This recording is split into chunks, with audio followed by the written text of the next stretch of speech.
All right. So, with Veilguard just around the corner, I can honestly say I have never been this underwhelmed by a Bioware release in my entire history of being a Bioware fan.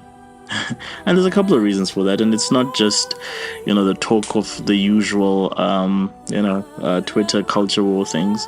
It's got to do with just the general direction of the game. So my question is, what does this game have to offer to not just old Dragon Age fans, but to old BioWare fans? Because to me, it seems like the initial pitch, up until the backlash against that initial trailer, was this game was being pitched to a brand new audience. From everything to do with the presentation, because that's where you sell your game. Games are sold via presentation or through presentation. And everything to do with the presentation of this game sort of said to me that they were pivoting in a completely different direction for a completely new audience. And a lot of people defended that reveal trailer by saying no, this was done by an external marketing company, and EA forced BioWare to do this, which is nonsense in my opinion, because you don't know. Who's your source? Did somebody from BioWare say they were forced by EA to choose that marketing company to market? This is the first reveal of your game. We've not seen your game in 10 years. And this is the first thing that you show us, and you're telling me they just decided that some random company is going to run the marketing without their consent. I don't believe that for 1 minute. But that reveal trailer told me a lot about how this game was being positioned. From the opening to the dialogue, everything about it is so 2010s in the sense that it's got that Marvel cadence, the back and forth banter between, squad mates. The sort of joking while, in an intense battle. And another thing that it did is it showcases all these characters and the fact that there's some sort of a team up that's happening with no semblance of a mention of a plot or a story. And again, this is such a 2010 thing. It's exactly the same formula that they use for comic book movies. You don't know what the plot is. You don't know what's really going to happen because that's secondary. The spectacle is what you're there for. And to me, that's not how you make a Mass Effect, sorry, not a Mass Effect game, but that's not how you make a Dragon Age game. Or a Mass Effect game for that instance. Let alone like a BioWare game. And so I wanted to just get into a little bit of that and then just examine, why this game, all the things that this game does that, have nothing to do with old school fans. And the reason that why most old school fans will shun this in the first place. And I'll start with something like, for instance, as simple as from what was initially released and what they tried to sell you as the companions. None of those companions, in my opinion, are captivating to the average, role-playing fan. None of them, design-wise, they're very, very bland. They're very, very fantasy generic. And when I mean fantasy generic, it's like the MOBA games, and not even the great ones or the good ones. The ones that are targeted at the most common denominator customers out there. That's what the character designs look like. And again, none of them are... Take the Grey Warden, for example. That Grey Warden does not look like any of the Grey Wardens from the original Dragon Age Origins game. You look at the elf, you look at and of course, aesthetically, some of the essence are there, but I feel that they really, really stepped away, or they really moved away from the sort of approach that they took with character designs in previous BioWare games, especially the Dragon Age games, which were always high fantasy. Inquisition to Andromeda's art style, I still think Inquisition is superior. For one, the characters are correctly proportioned in Inquisition, whereas in Mass Effect, not so much. And for some reason, they chose to go the Mass Effect route. And that's not the only thing they decided to do to sort of lean more towards the Mass Effect route. The way that they've structured the gameplay now, you have 3 squad mates that you've got a party of 3. So you've got 2 additional squad mates that you cannot control. I think you can do some form of customization, but that's probably going to be limited.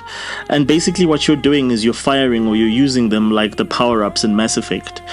To some degree, you're also just controlling them and commanding them the same way that you would do traditionally in a Mass Effect game.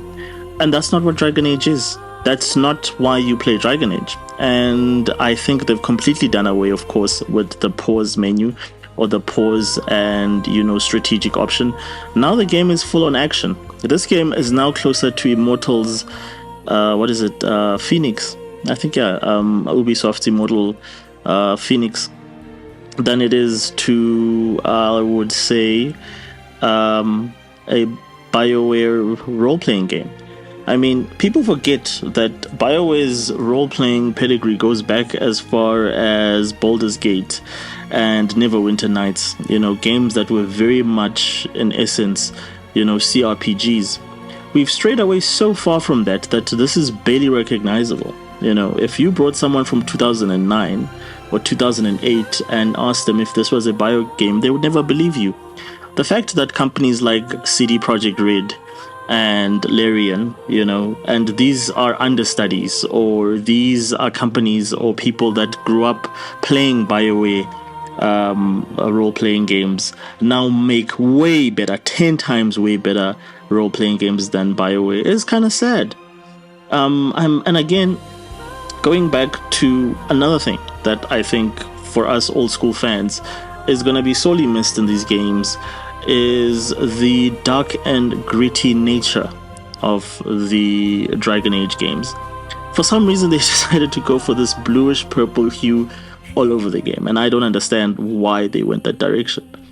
But the entire game does not look dark and gritty. It's like somebody took it literally when they said make the game dark. All they did was that they just lit the game dark. That first trailer that's released and a lot of the other trailers, gameplay trailers that were released, the game is just dark. It's not dark in terms of thematically. They just darkened the game. That does not make your game more dark and gritty. Dark and gritty is in the writing. Dark and gritty is in the set pieces. Dark and gritty is you sort of starting to position the narrative to us so we can know what's at stake. All this is like the whole thing is just built around people walking and talking. And because you don't know what the context of the conflict is, or it's sort of like what's at stake, nothing matters. Yes, people are going to say Solus is trying to open this for the old gods, blah, blah. That's not telling me what's at stake. What is at stake for my character? You're introducing this character, Rook, who I'm supposed to care about, but they just came out of nowhere. Why should I care about this character? Why should I care about the stakes in this game? You've told me nothing about that. But for some reason, you've just taken all the things that on paper people say are awesome about a BioWare game, and then you've just pitched those, which is like companions, customizable protagonist, and that's it. And I'm not even going to talk about the presentation things that sort of indicate from the onset that this game is not for traditional BioWare fans. I mean, from the character creator that, IGN boasts is the most robust one to date. I mean, I'm not going to get into the stuff that I don't care about, but I'm going to get into the stuff I do care about. For instance, you go to the sliders. Go to the hip and bust slider. You slide that thing all the way to the side, nothing happens. Why? Who are you marketing this game at? You're saying I can create almost any type of character, but I cannot create a character that resembles the everyday female. Not to mention the art style with the odd proportions, the big heads and the small bodies. Everyone looks like, for the lack of a better word, the proportions are off. The characters don't look like, they carry normal proportions in the game. And it's a very, very distracting thing. And it's a very, very distracting artistic decision. And again, who was that for? Because it's definitely not for the fans of the older games. We've never had that before, but for some reason, and they've not even defended this or talked about this or why they chose to go this direction. And of course, I think the biggest elephant in the room is the one thing that, people, and they tried to sort of pull one over on us. It was there's an important, and all of them said this, all the guys that went to the preview said this, that there's an important decision early on that will affect one of your characters, and it's so crucial. I'm I don't care. Why do I care about this protagonist, this Rook? And I hate that name even, it's silly. It doesn't inspire anything. Why do I care about Rook? I mean, like in the weakest Dragon Age game to date, which is Dragon Age 2, there's a reason you care about Hook, because they sort of play out right in the beginning. They show you his family story and, what's happening to him and his family and what they're going through and the challenges and the struggles. So immediately you can relate to that character. You understand the stakes. You understand why, the conflict with your sister. You know what's at stake, and you know that your family is in dire straits and they need you. Here there's nothing about Rook, and then of course this focus on Solus being the main bad guy from that's carried over from it's from like what the DLC, from the Trespasser DLC. Again, like, why should I care? Like what is the reason for me to care? And then that will probably lead me to then talk about the actual choices in the game. And the fact that when the guys went for the preview, they were told to suppress, or they were told not to speak about the three choices. That was one of the things that they embargoed, or that they hid, until a German outlet, I believe, actually leaked it and showed everyone what the three choices that you could import were. I mean, that is the thing. That is BioWare's trademark. And they have the keep. They've given no reason why you can't even import some of the things in the keep, or give us another version of that. And then based on that version, then you can import some of the decisions, or, even have you go and rebuild your decisions through the keep. Go through, because they have that. They have the spreadsheet with all those decisions. If, like, for instance, for some technical reasons, you cannot go and recreate, they can allow you to do that. For some reason, they didn't even make an attempt.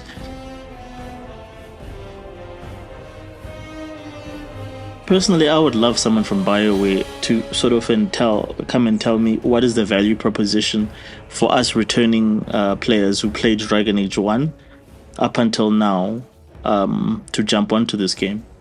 And I like to remind BioWare that the CRPG genre has grown so much in the last decade that since they released Inquisition, there have been so many indie developers that have come up and made fantastic smaller CRPGs that are so deeper, so much more depth and focused than this game. And then, of course, the elephant in the room being Baldur's Gate 3, perhaps the greatest CRPG ever made, / deep strategic RPG ever made. And this doesn't even, to me, this looks like cosplay compared to that. That game, you can tell there was a lot of depth and passion that went into it. Yet they didn't neglect the aesthetic. They focused on a fantasy aesthetic that is appealing to the average gamer. Not this modern audience that plays mobile games, because this is clearly who this game was made for, was to try and attract this mobile gamer that, plays perhaps like, these pay-to-win mobile role-playing games that have almost barely any gameplay. Everything is just one button press. And that's where we are. And unfortunately, as a BioWare fan, I've never failed so alienated by a game. And I hope BioWare finds an audience for this, because I'm definitely not showing up day one for this.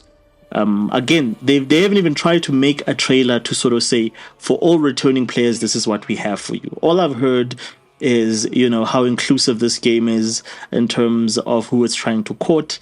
But for some reason, I'm not included in this. So that's good for them, like, I'm sure there's other devs out there that, care about, deep RPGs and players that are willing to experience that. But what do you guys think? I think my next video, I'll talk a little bit about what BioWare could have done to save this game. Or, let's say 5 years back, if they'd shown us what they have, what could they possibly have done to save the Veilguard or Dreadwolf? Thank you guys for tuning in. Don't forget to like and subscribe.